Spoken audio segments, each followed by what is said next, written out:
having elections somehow report back to elected officials is not appropriate, for a lot of reasons, but especially the fact that,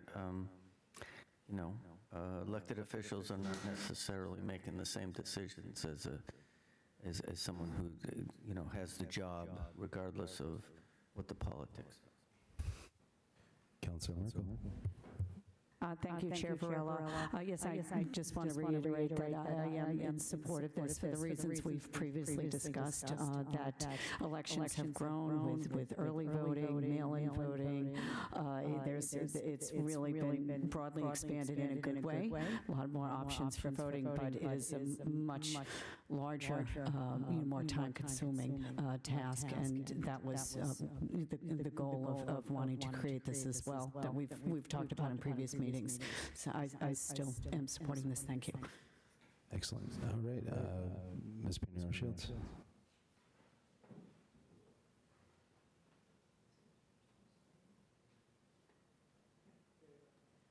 Thank you so much. Thank you so much. I wanted to thank the committee for all your work. This represents a lot of work, a lot of research. Are you on the wireless? Do you have the wireless on? Yeah, it's off. Is this better? Okay. I'll start again. Thank you so much. I wanted to thank the committee because I know that this represents a significant amount of work. And I, as chair of the Board of Registrars, I want to thank you for this work. I have, over the years, over the last few years, volunteered pretty much all day on election days. And that is just a sliver, a glimpse of what the clerk and her team do. And I know that it is a year-long endeavor. It's really not some months. It's really year-long. And so I think that this initiative will create more balance for our city. And so I just, from where I stand, I'd like to say that I'm very much in favor of moving forward. Thank you. Awesome, thank you. Councilor Ursillo. Thank you, Chair. I just wanted to underscore the reason for the delay in implementation, the July 1st, 2026 date. That's because we know that it takes forever to get anything through the state legislature. But also, we need to plan it in the budget. And so this gives us that time to get it into that FY27, actually, budget when it comes up. And hopefully by then, we'll have a good idea as to whether it's going to pass. But at least we can plan ahead and get it into the budget like that. And so that's the reason for the date. It also gives a little bit of wiggle room if miracles happen and we get it passed earlier to do the pre-work, which is going to happen anyways, but it's going to take some transition work to move over to this new body and to find the 2 additional people to be on the board, on the election commission. So I just wanted to make sure everybody understood the reason for that date. Thank you, Councilor. Councilor Moore, Watson-Felt. Thank you, Chair Varela, not being a member of the committee. Question just on clarification with regards to the process that Councilor Marcelo just outlined for the public and my own awareness. If this were to pass through council, that we would then send a home rule petition to the state, right? The state does what the state does, hopefully. It then hopefully is approved and returned to us, if that's their will, at which point we can then take action, right? So even before the budget year begins, where we begin to accrue expense against the city's budget, we can begin a hiring process with an effective date of July 1st. I guess so. The reason we put it to July 1st, 2026 is just to make sure the mayor's comfortable with, obviously, like as Councilor Marcelo said, the budget. I don't think we can enact it before that time. I'm sure there can be preparation beforehand to get ready for that position. Yeah, I would just imagine if the hiring falls to the city administration, right, that we would want to be able to at least have, to the point that Councilor Marcelo was making around effective dates, effective beginning that budget year, so that the first half of the transition preparation work can be done prior to a person's hiring. The second part of that transition work can begin at the time of that person's hiring, or immediately following the time of that person's hiring, so that as we look to the next incoming election cycle, that person could then be well established before having to oversee an election. So I just wanted to understand how the processes are going to layer, and what can be done before we begin to charge back against the budget versus what cannot begin it being charged against the budget until that July 1st, 2026 date. Councilor Keller? Thanks, Chair Burrell. And not being a member of the committee. Just a couple of things about home rule petitions. There's two kinds of home rule petitions. One is ones without a rule.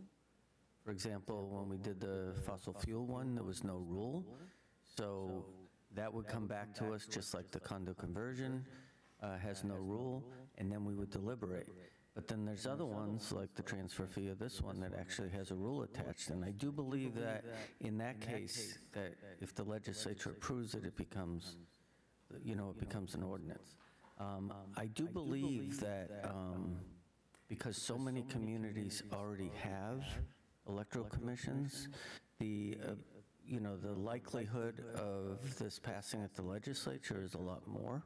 There's been a couple of things where we were one of the first, or Somerville was the first, and, a condo conversion, there was only one community that had an approved one, so that would, it took us 3 years. So I do think that this will go pretty smoothly at the legislature. Obviously, it's incumbent on us and all our friends to really promote this with our local legislators to make sure that it's put up in front of the House and Senate when it is appropriate. Thank you. All right. I had a question for our city clerk, just for the public's awareness. I know you've been in support of this happening. I just wanted to quickly hear from you about if there's any outstanding questions, concerns about this change.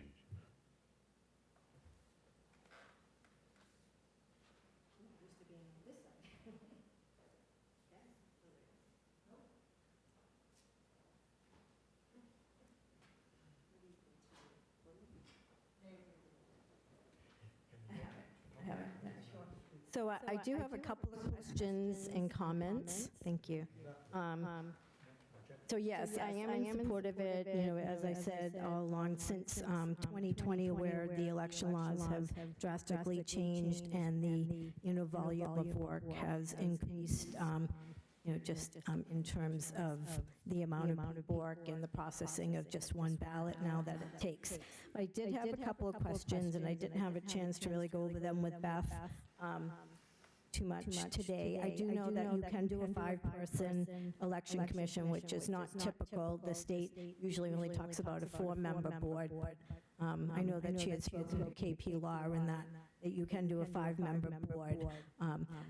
But I just am curious on the appointment by the mayor. Is that still also confirmation by city council, I believe? I just didn't see it written in there, and if it had to be. Correct. It's just baked in through 16A. Okay, all right. And the same thing with the terms then, in terms of staggering and the years? Yes. The same as 16A. Okay, we just wanted to make sure on that. And the other question I had was on section 3. I was a little confused about the assistant commissioners. So those, I'm not familiar with that in terms of, unless any other the cities like Cambridge or Somerville or Revere have them. They're commissioners, not necessarily staffers, and that they're also can be appointed and compensated for. What are the jobs of the assistant commissioners? And do they also get confirmed through council? So it's been a little while looking at General Law 1651, 16A. What I remember is that this was also adopted from 16A as well. Yes, I agree, it's been a while. My other concerns are, as Council Cohen touched upon, in terms of my guarantees of certainties, or I was speaking to Beth about how do we try to word this about my existing employees in room 5, making sure that they still have their positions come, July of 2026. I know that there has been a little bit of a turnover in the new assistant position, so I'm wondering how that might be handled going forward, if that person would be offered the election administrator job or whatever the title is going to be called of that. They were going to be here tonight. A couple of them were out sick today. I am worried about them, and I want to try to be proactive for them because I consider them, my staff, and I'm very concerned about what will happen with them. I want to make sure they still have a job.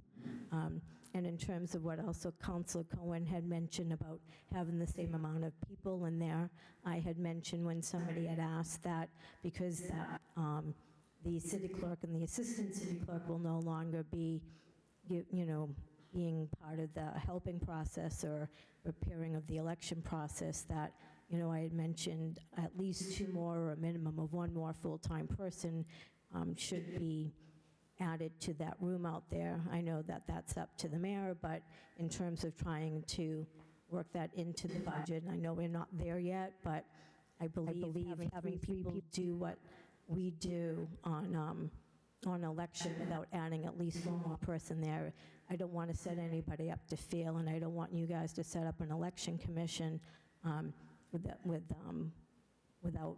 being successful in pursuing and being able to do the job. So I wanted to make sure that was mentioned. And let's see, just in terms of where we are now, we know that we'll still have to share resources. I wanted to make sure that people knew that in terms of our vault and our copiers and things, unless somehow they're miraculously going to get a brand new building with brand new vaults and, weather, air-conditioned, vaults and all that, but I want to make sure that they're aware of that.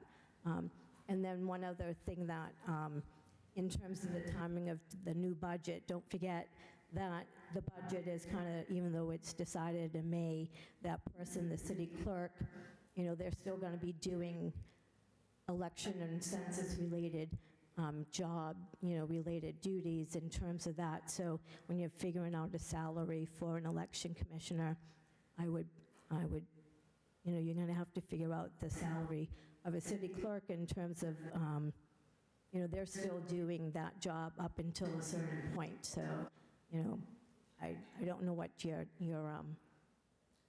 figuring on doing like that, but, right now there's an election commissioner, or there was an opening for an election commissioner itself, and the job just for election commissioner ranged from $82,000 to $115,000. And that was just for an election commissioner, not the city clerk and elections. I'm sorry, $82,500 to $104,500 for an election commissioner, and that's just for the election job. So, and then you got to think about the city clerk. So, and that city clerk will still be doing census, getting ready for, that's a state election in 2026. So vote-by-mail postcards will be going out, in person. Voter registrations, vote postcards will be going in. So there's still some overlap. All right, thank you. Councilor Cohen. Thank you, Chair. Just a couple of things. I don't think it's within our jurisdiction to guarantee people's jobs. However, one of the first things I did when I moved here in 2008 is started working the polls, and did it for several years before I got on the ballot. And actually, the clerk told me I could work this last year, but she had enough staff. So I do want to say this. In all the times I've worked the polls or visited the polls, the results of elections reflect really like an incredible level of competence by the clerk and the staff that are, and all the volunteers that have work the elections.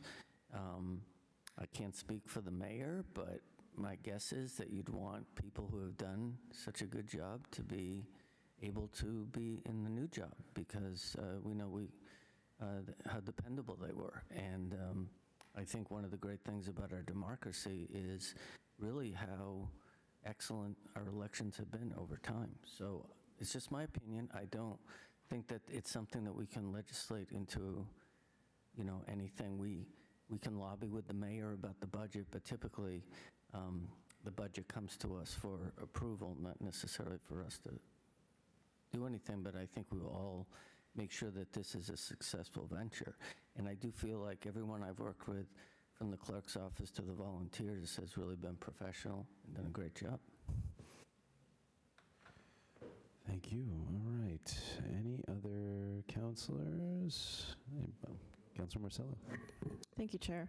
I want to, underscore that. I think having fair elections is a #1 priority, and so nothing is going to be done to harm the outcome of the election process in Salem, and that's never been the issue here. I've not heard any desire to remove people from the office. The elections still have to happen, and they have to be done the proper way, the way they've been done for years and years and years. It will be up to the Election Commission to make, through their oversight, to determine if there's more bodies needed in that office, right?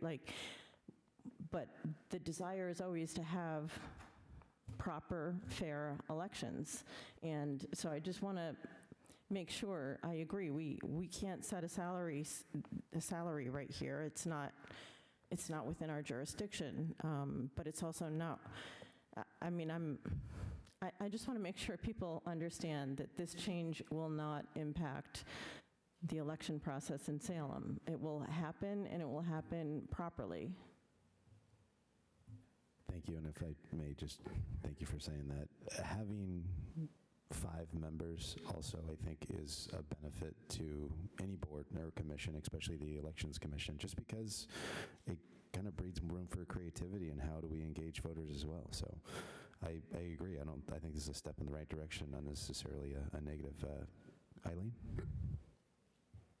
I just want to say, I wasn't trying to bring that up as a negative. I just know that my employees in the room, there are some people that are worried about that. They have been worried about it since the get-go, and I just wanted to reiterate. I told them I would come up here and I would, express their concern because they couldn't be here tonight. I wasn't thinking that there was anything, bad going on or diabolic. I just wanted to express their opinion, and I think there's so much more an election commission can do when it is going to be separated than together. And I am still supportive, and I'm looking forward to all the other things that they can do in terms of education and resources and getting out there. And I certainly hope to help them or guide them with some of my ideas and suggestions and such. So please, I didn't mean to, maybe I worded it incorrectly. I'm sorry, I'm not great at speaking, but I just wanted to make sure I let their opinion known, that's all. All right, Councilor Merkel and Councilor Watson-Felt. Thank you, Chair Varela. And I just want to say I appreciate the clerk passing along their concerns and putting it on the radar. I absolutely appreciate that. And I also just want to reiterate what's been said by the other counselors. I've always been, since I've moved here 14 years ago, I've been very, very impressed with the local election processes we've had. They've been top-notch, and also, what Councilor Marcello had said, we certainly, there are qualified people that have been working on this and that are of great value that we wouldn't want to lose. That's exactly what we're going to need, and I just want to support what was said in that on that subject. It really has been impressive, and we want to keep qualified people that have been doing this great work. Thank you. Thank you, Chair Varela. Not being a member of the committee, I just wanted to honor what the clerk raised and say part of my point, particularly around what does this process look like and how this gets executed, is because as a change manager, right, this is a massive change, is a cultural change, and it's really important that when you implement change that affects employees particularly, but especially something as sensitive and important as our elections process, I believe that it will be done extraordinarily mindfully, phased over time, right, really intentionally, step-by-step processes, and that we, although as Councillor Cohen and multiple of us have already said, outside of our jurisdiction when it comes to enacting the administrative processes, we can continue to work closely with the mayor and his staff to ensure that there is as minimal negative impact, right, as possible during the experiencing of that change. So just that I think, regardless of, I know we're a little bit off topic at this point, Chair, so I appreciate your patience, but I do think it's important to just acknowledge concerns, when we hear them, and just lay a foundation that the approach should be mindful, intentional, phased, and include a sensitivity around both the impact to the people and the impact to the community. So thank you for letting me talk. All right. No problem. All right, so we'll go to public comment if no one has anything. All right, so we'll start with anyone in the room. If you come on up. Go ahead, Councilor. Pleasure to be here. Tom Fury, 36 Dunlap Street, former city councilor, 24 years and 12 years on the school committee. I wish to commend and congratulate you. There's nothing more powerful than an idea whose time has come. Almost 25 years ago, I came before the city council in the city of Salem for a 4-year mayor. And I said, there's nothing more powerful than an idea whose time has come. And for almost 25 years, we've had a 4-year mayor. I really believe it's time for an election commission, an election commissioner, however you wish to handle it. The election process is far too important. But some of us in this room, we had to beat an incumbent. I had to beat an incumbent. Not easy. There's 2 of us in this room, I believe, had to beat an incumbent, and one went through a recount. And the integrity of that recount shows what the election process is all about. Councilor Stott went through a recount, and very difficult. When I ran for city councilor, I beat an incumbent. And that councilor said, I want to recount. That wasn't easy, sincerely. So the election process is too important to compromise. We need an election commission to make it fair, better, to enable people to vote. And I think this will enable the city clerk's office to do a better job, more effective job. We've been very, very proud of our city clerk. We named the city clerk's room number 1 after the city clerk's office. We named the ante room here after the former city clerk, Josephine Fishko. So the city clerk's office is a major force in this very building, in this very chamber, and I think an election commission will enhance and better make that city clerk's position more effective. The election process is very, very important on the national, state, and local level. Integrity, honesty, premier. We've seen over the past, I think Councilor Marcello brought up on this issue, a certain ward not voting as well as it could compared to others. Ward 2, I believe, has a voting need to bring out more voters. And I think the League of Women Voters helped establish some mobile vans in the neighborhood to bring up more voting in the point section. Voting is too important. If the League of Women Voters stepped up, the AFL-CIO union had a full-time person down there in the point section, working full-time in a neighborhood store there to bring out voter integrity, the rights of citizens. So voting is so important to all of us now, we wouldn't be here in this chamber. So to respect the integrity of that process, I commend and congratulate you for coming so far to make this possible. City clerk's office, I believe, is number 1. I always considered, having served here for 24 years, our city clerk being like a conductor for the Boston Pops. Keith Lockhart's serving his now 30th year at the Boston Pops. Integrity, honesty, the best professionalism. We're very lucky to have Keith Lockhart. I think we're very lucky to have Eileen and Maureen and their staff make it all possible.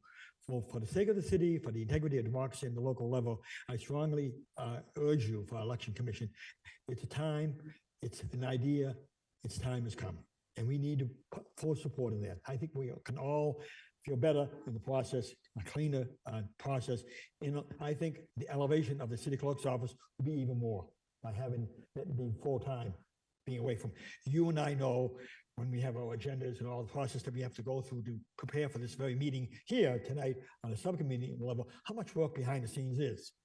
And you can't serve two monsters. You can't serve two masters, Abraham Lincoln would say.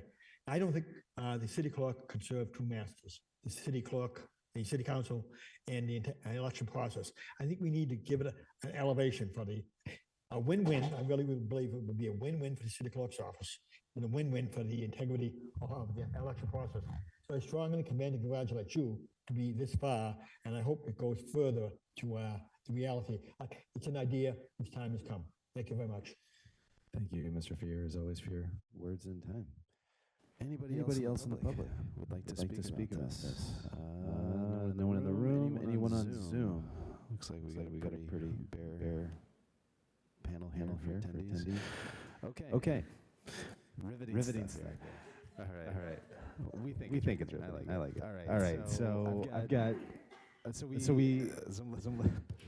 We're looking. So we've got two orders. We're looking for a motion on two different items. Thank you, Councilor Marcelo. Thank you, Chair. I move that we refer the order for the home rule petition to the full council with a positive recommendation for approval. All right. Councilor Marcelo moves for a positive refer to this full council for a positive recommendation. Seconded by Councilor Harvey. All those in favor? Like the record show, I see 4 plans plus my own. The matter carries. And we have one other order that we need to do something with. We could discharge it, we could leave it here. What do we want to do? Councilor Stott? I'd make a motion to send the other, could we just discharge the order from committee with no action? Councilor Stott makes a motion to discharge the original order, which is established in the Election Commission. Seconded by Councilor Marcelo. All those in favor? Let the record show. I see 4 hands plus my own. The matter carries. All right. We have one more motion. Councilor Marcelo. Motion to adjourn. Motion to Councilor Marcelo. Motion to adjourn. Seconded by Councilor Mstad. All those in favor? Let the record show. 4 hands.